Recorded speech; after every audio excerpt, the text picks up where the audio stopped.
مضل له ومن يضلله فلا هادي له ونشهد أن لا إله إلا الله وحده لا شريك له ونشهد أن سيدنا ونبينا ومولانا محمدا عبده ورسوله أرسله الله تعالى إلى كافة الناس بشيرا ونذيرا أما بعد فإن أصدق الحديث كتاب الله وخير الهدي هدي محمد صلى الله عليه وسلم وشر الأمور محدثاتها وكل محدثة بدعة وكل بدعة ضلالة وكل ضلالة في النار. قال الله تبارك وتعالى في القرآن المجيد والفرقان الحميد واذكر في الكتاب إبراهيم إنه كان صديقا نبيا. وقال تعالى وإذ ابتلى إبراهيم ربه بكلمات فأتمهن قال إني جاعلك للناس إماما قال ومن ذريتي قال لا ينال عهد الظالمين. وقال صلى الله عليه وسلم في حديث لما سئل الصحابة رضوان الله تعالى عليهم أجمعين قال سنة أبيكم إبراهيم أو كما قال صلى الله عليه وسلم.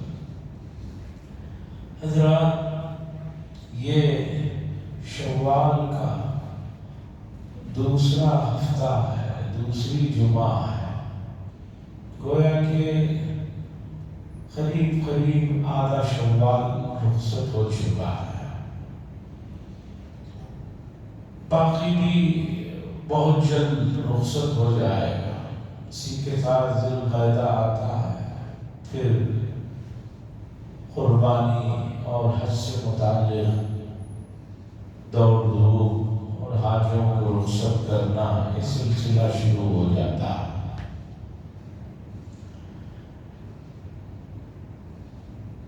کسی بھی چیز میں اس کے ظاہر سے زیادہ اس کے اندر کی روح مطلوب ہوتی ہے. اگر روح نہیں ہے تو وہ چیز کچھ نہیں ہے. مثال لیجیے حضرت انسان ہے، ان کا ایک جسم ہے اور ان کے اندر ایک روح ہے. روح جب نکل جاتی ہے تو ہم کہتے ہیں لاش پڑی ہوئی ہے. لاش عربی لفظ لا شیء کا مخفف ہے. لا شیء کا مخفف شارٹ. لا شیء کے معنی ہے کوئی چیز نہیں. لا شیء کا مخفف ہے لاش. لاش پڑی ہوئی. لا شیء کوئی چیز نہیں. تو پتہ چلا انسان کی یہ باڈی وداؤٹ روح کوئی چیز نہیں ہے.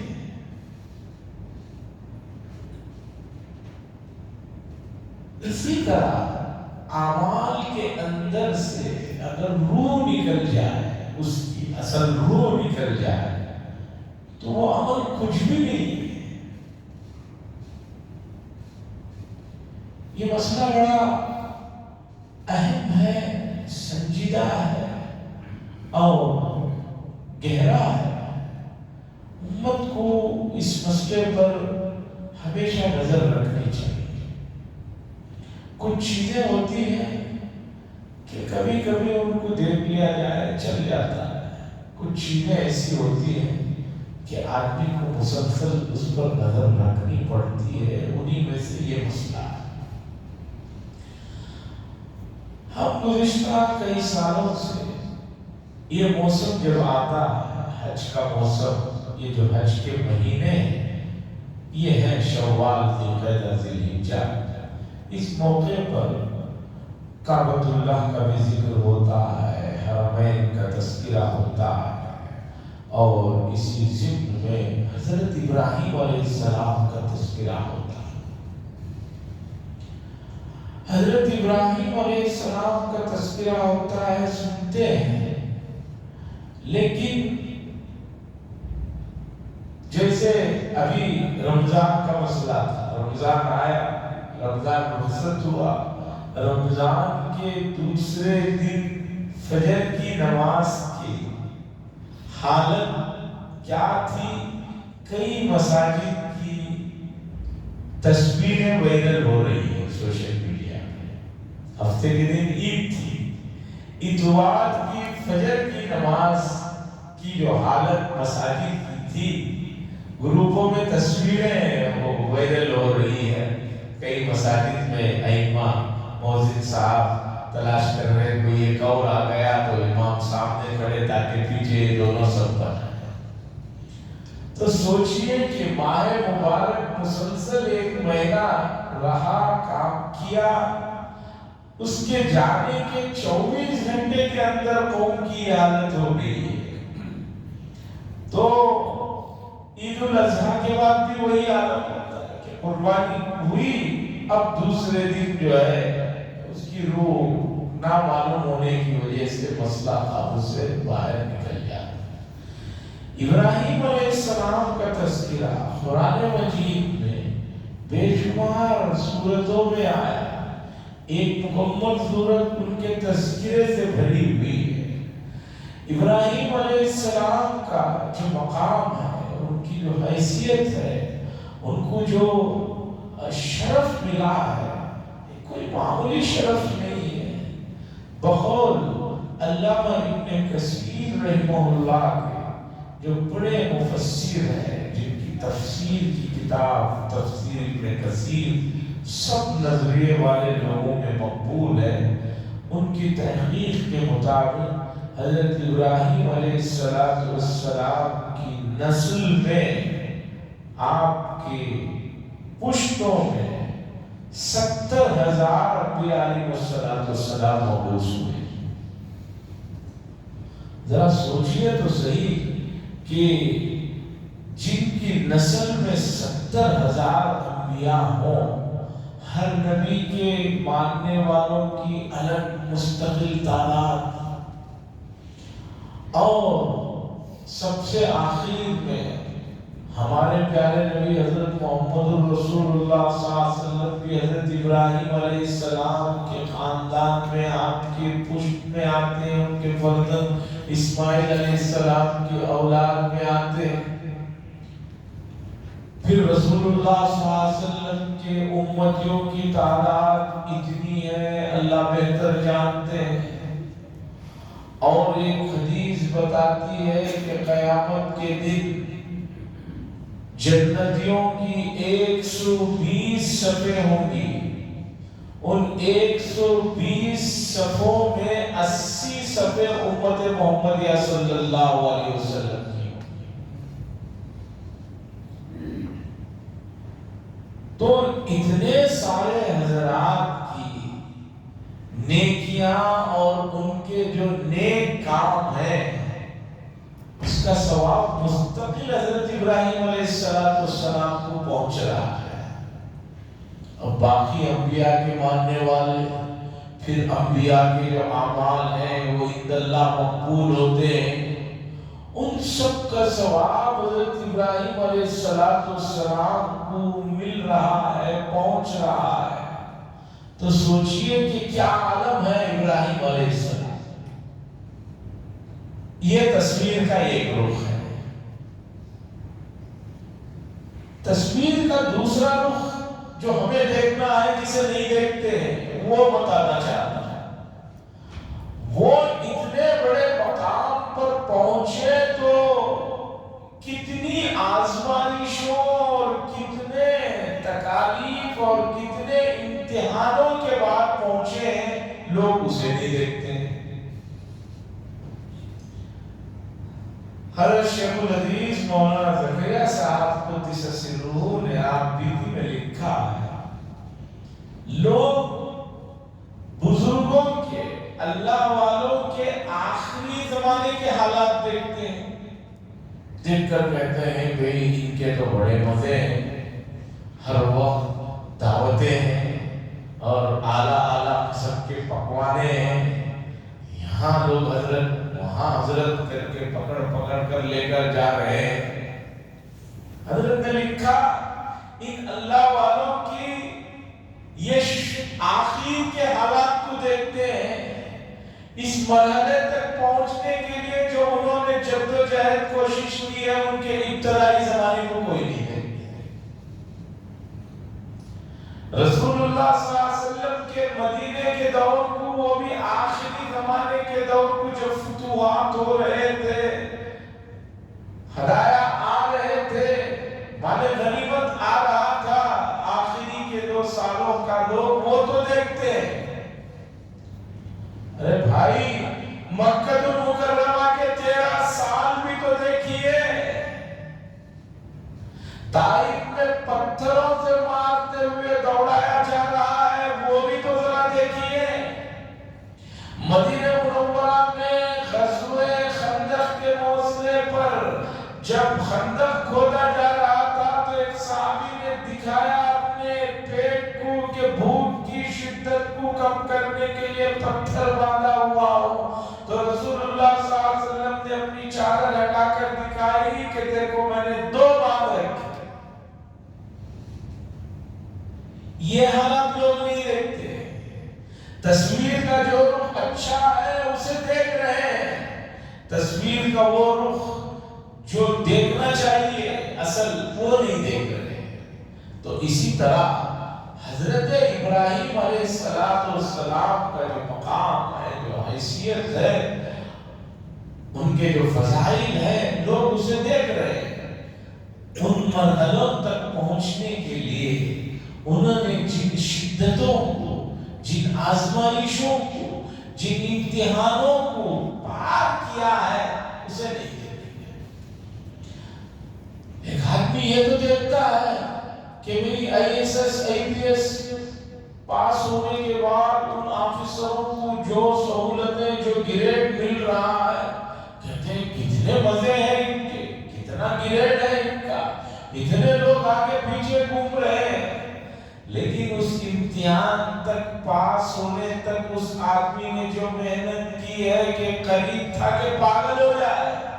18 گھنٹوں کی محنتیں، کھانا پانی سونا اٹھنا، اس کا کوئی پاس و لحاظ نہیں۔ اس زمانے کو تو لوگ یاد نہیں کرتے، اس دور کو یاد کرتے ہیں۔ یہ غلطی ہے، یہ بڑی غلطی ہے۔ ہمیں بھی اس غلطی کو سدھارنے کی ضرورت ہے۔ ابراہیم علیہ السلام کے فضائل اور ان کو جو مناقب ملے ہیں، ان کو جو ثواب مل رہا ہے، اسے تو ہم دیکھ رہے ہیں کہ پوری دنیا میں کوئی بھی آدمی نماز پڑھتا تو نماز میں تشہد میں کہتا ہے کما صلیت علی ابراہیم وعلی آل ابراہیم انک حمید مجید۔ یہ دعا پڑھ رہا ہے، کوئی نماز حضرت ابراہیم علیہ السلام پر دعاؤں کے بغیر مکمل نہیں ہے۔ اور کیا مقام چاہیے، لیکن یہ مقام ایسے ہی نہیں ملا ہے۔ اس مقام کے لیے حضرت ابراہیم علیہ السلام کی بڑی آزمائشیں، بڑی امتحانات ہوئے۔ قرآن مجید کی پہلے پارے میں یہ آیت ہے کہ حضرت حق جل مجدہ فرماتے ہیں وَإِذِ ابْتَلَىٰ إِبْرَاهِيمَ رَبُّهُ بِكَلِمَاتٍ فَأَتَمَّهُنَّ۔ اللہ فرماتے ہیں وہ زمانہ یاد کیجئے، اس دور کو بھی ذرا توجہ دیجئے جب ہم نے ابراہیم علیہ السلام کا امتحان کیا۔ عزیزان گرامی، دنیا میں ایک بڑا آدمی کسی چھوٹے کا امتحان لینے لگے تو اگر وہ آدمی ذرا بڑا ہو تو چھوٹے آدمی کے ویسے ہی اوسان خطا ہو جاتے ہیں۔ حالانکہ دونوں انسان ہیں۔ آدمی کہتا ہے کہ یاد تو کیا تھا، محنت تو کیا تھا، ان کے روگ کی وجہ سے جو ہے زبان سے کچھ نکل نہیں پایا، الٹا سیدھا ہو گیا۔ جب ایک انسان کے امتحان میں اس طرح کی حالت ہوتی ہو تو سوچئے کہ حضرت ہم جل مجدہ امتحان لے رہے ہیں ابراہیم علیہ السلام کا، اور اس کے بعد اس امتحان کا رزلٹ اور نتیجہ اللہ تعالیٰ بتا رہے ہیں فَأَتَمَّهُنَّ، اور ابراہیم علیہ السلام ہے کہ ان کو پورا کیا اور امتحان میں کامیاب ہوا۔ اس سے بڑا کیا مقام ہو سکتا ہے؟ اب ابتلا ابراہیم ربہ بکلمات کی تفسیر کیا ہے کہ کن چیزوں میں حضرت ابراہیم علیہ السلام کو آزمایا گیا، ان چیزوں کو سمجھنا ہے۔ کیوں کہ یہ چیزیں ہمارے ذہن میں رہیں گی تو ہماری زندگیوں میں بھی اس طرح کے حالات آئیں گے تو ہمیں امتحان میں کامیاب ہونے میں سہولت ہوگی۔ موجودہ زمانے میں کسی بھی ایگزام میں بیٹھنے سے پہلے اسٹوڈنٹس کیا کرتے ہیں کہ بھی پچھلے سال اس کا جو ایگزام ہوا ہے اس کے پرانے سوالوں کے پرچے ملتے ہیں، تو پرانے سوالات کو بیٹھ کر دیکھتے ہیں کہ بھئی سوال کس طرح کیا گیا۔ بعض مرتبہ بات بہت آسان ہوتی ہے، سوال کا لب و لہجہ بدلنے سے آدمی گھبرا جاتا ہے۔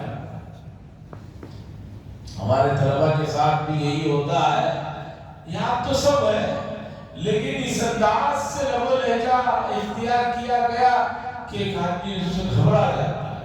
ادھر سے ہو ادھر سے ہو، ایک ہی چیز ہوتی ہے، اسی میں سے ہوتا۔ تو اس طرح ہمیں ابراہیم علیہ السلام کی آزمائشوں اور امتحانوں کا علم اگر ہو جائے تو بڑے فائدے ہیں۔ پہلا فائدہ یہ ہے کہ ہم پر جب آزمائش آئے گی ہم مایوس نہیں ہوں گے، گھبرائیں گے نہیں، پریشان نہیں ہوں گے۔ ہم دل کو کہیں گے، روح کو سمجھائیں گے، ارے بھائی ان امتحانوں سے تو ہم سب کے جد امجد حضرت ابراہیم علیہ السلام گزرے، جب وہ گزرے ہیں تو ہمیں اگر اس سے گزارا جا رہا ہے تو پریشان ہونے کی کیا ضرورت ہے؟ جیسے اللہ نے ان کی رہنمائی کی، ان کو کامیابی سے ہمکنار کیا، ہمیں بھی کامیابی ملے گی۔ اللہ کی ذات سے مایوس ہونے کی ضرورت ہے۔ یہ حالات کو جاننے کا ایک فائدہ ہے۔ نمبر 2، ابراہیم علیہ السلام کی آزمائشوں کا علم اگر ہمیں ہو تو ہمیں پتہ چلے گا کہ سختیوں میں کس طرح ہمیں رہنا ہے، آزمائشوں کے موقع پر کیسے ہمارا انداز ہونا چاہیے اللہ کی ذات کے سلسلے۔ زیدان گرامی وَكَانَ الْإِنسَانُ عَجُولًا، اللہ نے فرمایا جس نے حضرت انسان کو پیدا فرمائے، انسان بڑا جلد باز، جلدی رائے قائم کر لیتا ہے۔ تھوڑی سی مشقت، تھوڑی سی کوئی بات ہوئی، فوراً اللہ کے بارے میں بھی بہت جلدی رائے قائم کر لیتا ہے۔ آپ کے ساتھ اس طرح کی کسی نے گفتگو کی ہے یا نہیں مجھے نہیں معلوم، چونکہ بحیثیت مسجد کے خادم ہونے کے بہت سارے حضرات آتے ہیں، کچھ آزمائشیں ہلکی سی ہوتی ہیں، آ کر جو ہے فوراً اللہ کے بارے میں جلد بازی کرتے ہوئے کہتے ہیں کہ اللہ ہمیں دیکھ نہیں رہے، اللہ میری سنتا نہیں ہے، اللہ جو ہے ہم سے بہت خفا ہے۔ اس طرح کی رائے انہوں نے قائم کر لی ہے، یہ رائے صحیح نہیں ہے۔ ایک آدمی اپنے ماں باپ کے بارے میں بھی اس طرح کی رائے رکھے تو دنیا والے سمجھاتے ہیں نہیں بھائی تم ذرا جلدی کر رہے ہو، تمہارے سگے ماں باپ تمہارا برا کیوں چاہے، جلدی مت کرو۔ جب ایک آدمی اپنے ماں باپ کے سلسلے میں اس طرح کی رائے رکھے تو ہم اسے روکتے ہیں تو حضرت حق جل مجدہ کے بارے میں کوئی آدمی اس طرح کی رائے رکھے تو بتائیے کہ کہاں صحیح ہے، یہ جلد بازی نہیں تو کیا؟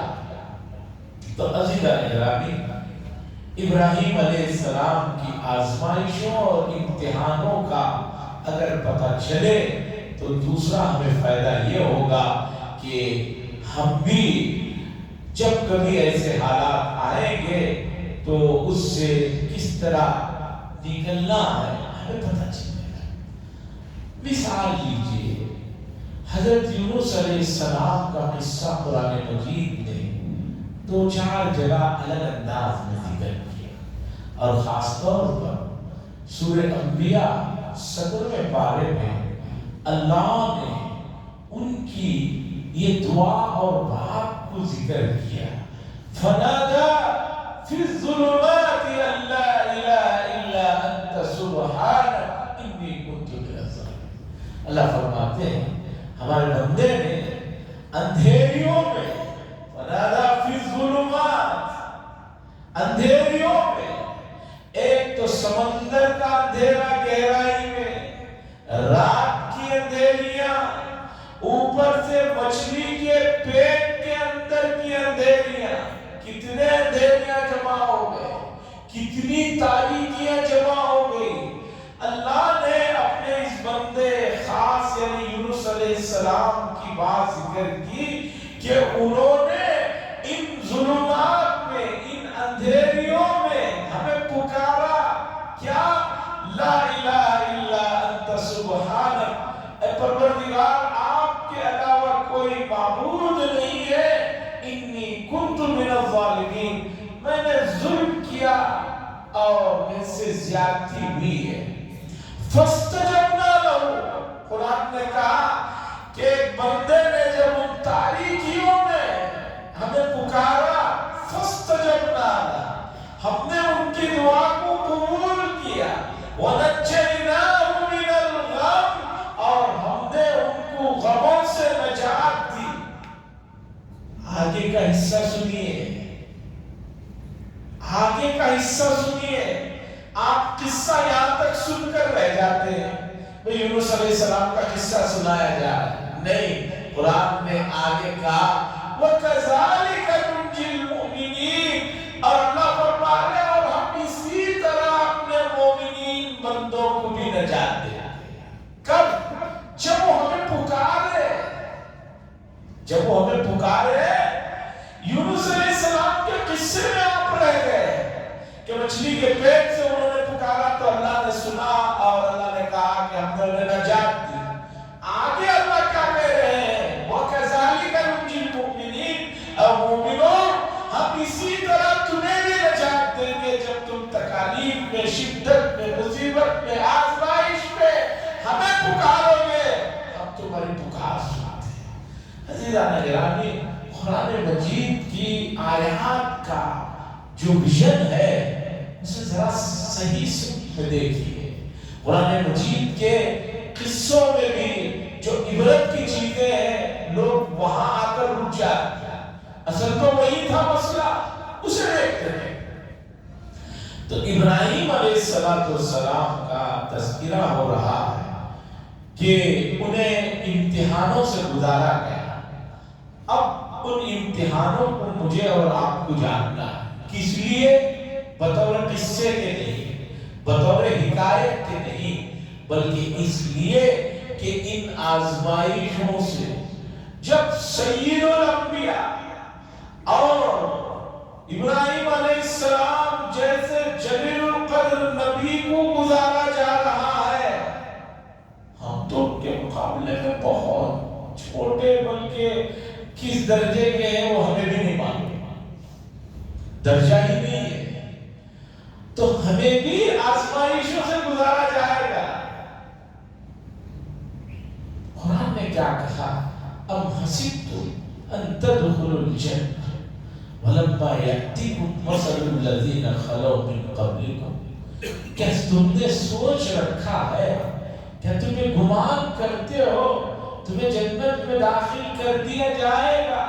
وَلَمَّا يَأْتِكُمْ مَثَلُ الَّذِينَ خَلَوْا مِن قَبْلِكُمْ، تمہارے پاس ابھی گزرے ہوئے لوگوں پر جو واقعات، جو حالات، جو شدتیں آئی ہیں، اس کا کچھ اثر تم نے دیکھا ہی نہیں ہے۔ مَسَّتْهُمُ الْبَأْسَاءُ وَالضَّرَّاءُ، ان کو جسمانی مسائل نے بھی اور حالات نے بھی جکڑ لیا۔ وَزُلْزِلُوا، ان کے قدم لڑکھڑانے لگے، جیسے زلزلہ آتا ہے تو آدمی کھڑ نہیں پاتا ہے۔ عام مومنین کو تو چھوڑیے، حتیٰ یقول الرسول، ان کے ساتھ اس زمانے میں جو ان کے ساتھ انبیاء اور رسول تھے، انہوں نے کہا متی نصر اللہ، اللہ کی مدد کب آئے گی؟ اب تو اتنے حالات ہو گئے ہیں۔ حدیث میں آیا ہے لوہے کی کنگھیوں سے ان کے سروں کو جو ہے اس طرح گھسیٹ کر ان کو تکلیفیں دی، آریوں سے درمیان میں اوپر سے نیچے چیر کر دو الگ پھانک کر دیے۔ متی نصر اللہ، انہوں نے پوچھا کب آئے گی اللہ کی مدد؟ اللہ نے فرمایا الا ان نصر اللہ قریب، اللہ کی مدد قریب ہے۔ قریب کیا ہے اسے سمجھنا ہے۔ تو عزیزان گرامی، مجھے اس بات کا، بلکہ ہم سب کو اس بات کا دکھ ہونا چاہیے کہ ماہ مبارک گزرے ہوئے 2 ہفتے نہیں ہوئے، ماہ مبارک کی برکتیں، رحمتیں اور اس کی جو نیکیوں کا ایک سلسلہ چلا تھا، اس کا اثر 2 ہفتوں تک باقی نہیں ہے۔ تو ہمیں یہ بھی غور کرنا پڑے گا کہ ماہ مبارک میں جو ہم نے اعمال کیے ہیں، کیا وہ اللہ کے یہاں قبول ہوئے بھی ہیں یا نہیں؟ اس پر سنجیدہ غور کرنا چاہیے۔ آپ تو کہہ رہے ہیں جیسے اسٹوڈنٹس ہمارے کہتے ہیں کیسا ہوا بیٹا ایگزام؟ حضرت پورے 100 کا 100 لکھ دیا ہوں، بلکہ 2 زیادہ ہی لکھ کر آئے۔ بھئی 2 کیسے زیادہ لکھ دی؟ 100 کا تو پرچہ۔ اچھے کہتے ہیں نہیں حضرت 5 ایکسٹرا ہی لکھ کر آیا ہوں تاکہ وہ 5 نکال بھی لے تو 100 دے دے۔ یہ اس خوش فہمی میں ہے، اور جب ریزلٹ آتا ہے تو پتہ چلتا ہے 105 کا نہیں لکھے ہیں، صرف 5 کا لکھ کر آئے۔ تو اسی طرح رمضان میں جو اعمال ہوئے ہیں، اگر اس کا اثر رمضان کے بعد نظر نہیں آ رہا ہے تو ذرا ڈرنے کی ضرورت ہے، ذرا غور و فکر کرنے کی ضرورت ہے، ذرا سنجیدگی سے سوچنے کی ضرورت ہے کہ رمضان کے اعمال خدا نخواستہ اللہ نہ کرے مقبول ہی نہ ہوئے ہوں، ریجیکٹ ہو گئے ہوں۔ اس کے لیے ہمیں حضرت ابراہیم علیہ السلام کی تاریخ میں بڑے سبق ہیں، بڑے واقعات ہیں۔ یہ سلسلہ شروع کر رہا ہوں حج کے ان مہینوں میں، توجہ چاہتا ہوں اور تسلسل چاہتا ہوں کہ آپ حضرات ان موضوعات کو قرآن اور حدیث کے جو ویژن ہے اس ویژن میں دیکھیے۔ عزیزان گرامی، اللہ تبارک و تعالیٰ نے ابراہیم علیہ السلام کی آزمائش کا سلسلہ ان کے اپنے آبائی وطن اور ان کے شہر، ان کے اپنے خاندان، ان کے اپنے گھر سے شروع کرنا ہے۔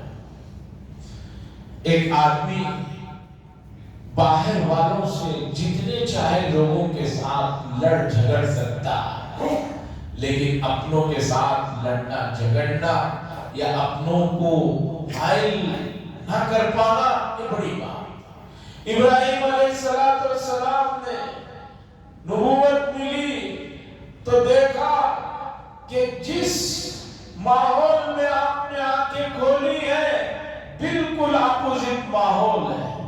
وہاں ایک نہیں 100 بتوں کی پوجا ہو رہی ہے، اور جس گھر میں پیدا ہوئے ہیں اس گھر میں تو بتوں کو بنانے کی فیکٹری لگی ہوئی ہے۔ آزر یہ بہت بڑے بت بنانے والے صاحب تھے، یہ حضرت ابراہیم علیہ السلام کے والد، یہ اتنے بڑے کام میں لگے ہیں، اور ابراہیم علیہ السلام کو حکم ہوتا ہے کہ اس بت پرستی سے بیزاری کا اعلان کیجئے، اسے روکنے اور رکنے کا کام شروع کیجئے۔ آج بھی کوئی کیا گزرتی ہے کہ ایک کام اپنے گھر سے ہی شروع کرنا پڑے اور گھر والے اسے نہ مان رہے ہوں، تو ذرا سوچیے۔ حضرات اندر کے حصے میں آئے، اے سی کا ایریا، باہر بہت سے لوگ کھڑے، نماز کی ترتیب میں ذرا اندر آ جائیں۔ یہ بار بار کہنا اچھا نہیں لگتا، جب آتے ہیں تو سیدھا پہلے اندر کے صفوں میں آ جائیں۔ تو حضرت ابراہیم علیہ السلام کو یہ حکم ہوا کہ اپنے گھر کے اس ماحول کو بدلیے اور اس کے سلسلے میں کام شروع کیجئے۔ اس واقعے کو تھوڑی دیر کے لیے یہاں روک کر اب ہم اپنے اس واقعے سے ہمارے لیے کیا سبق ہے اسے غور کرنا چاہیے۔ عزیزان گرامی، ہمیں بھی اپنے معاشرے میں اپنے گھر پر جب نظر کریں گے تو پتہ چلے گا کہ ہم جو ہے جس کام کو باہر کہنا چاہتے ہیں اس کام کے سلسلے میں ہمارے گھر کا ماحول ہی ہمیں ساتھ نہیں دے رہا۔ قرآن میں رسول اللہ صلی اللہ علیہ وسلم کو اللہ نے خطاب فرمایا وَأْمُرْ أَهْلَكَ بِالصَّلَاةِ وَاسْتَبِرْ عَلَيْهَا۔ اے نبی صلی اللہ علیہ وسلم، آپ نماز کو قائم کیجئے اور گھر والوں کو بھی اس کا حکم کیجئے، تاکید کیجئے، وَاسْتَبِرْ عَلَيْهَا، اور اس پر جمے رہیے۔ عزیزان گرامی، حضور صلی اللہ علیہ وسلم سے بڑھ کر کون پابند ہو سکتا ہے؟ حضور صلی اللہ علیہ وسلم کے گھرانے میں بھی نماز کے سلسلے میں کسی قسم کی کوتاہی نہیں ہے۔ یہ حکم دراصل امت کو دیا جا رہا ہے کہ آپ تو نماز میں ہیں لیکن آپ کے گھرانے والوں کے یہاں نماز کا کوئی مقام نہیں ہے، کوئی حیثیت نہیں ہے، تو یہ آپ کی ذمہ داری ہے کہ ان کو اس چیز کی طرف توجہ دلائیں۔ تو عزیزان گرامی، یہاں اس واقعے سے سبق مل رہا ہے، اور بھی واقعات ہیں اور بھی اس کے ذہن میں سبق ہے جن کی طرف توجہ دینا ہے۔ میں اپنی بات کو یہاں روک کر چند سیکنڈ میں بات کہنا چاہتا ہوں کہ اپنے بچوں کی دینی تعلیم کے سلسلے میں بہت سستی اور بہت غفلت اور بہت بے پرواہی ہو چکی ہے۔ سب سے گزارش ہے کہ اپنے گھروں میں اپنے بچوں کی دینی تعلیم کے سلسلے میں توجہ دیں۔ آخری درجہ، بالکل آخری درجہ، اس سے نیچے کوئی درجہ نہیں ہے۔ روزانہ 1 گھنٹہ کم از کم مکتب میں تعلیم کے لیے بھیجیے، اس سے کم از کم بچے 2 نماز بھی مسجد میں پڑھیں گے، نماز کی بھی عادت ہو جائے گی اور دینی تعلیم کی بھی فکریں ہو جائے گی۔ الحمدللہ ہماری مسجد کی نگرانی میں چلنے والا مکتب آج عصر سے شروع ہو رہا ہے۔ سب سے گزارش ہے کہ دینی تعلیم کی طرف فکر کرتے ہوئے اپنے بچوں کو روانہ کریں۔ وآخر دعوانا الحمدللہ رب العالمین۔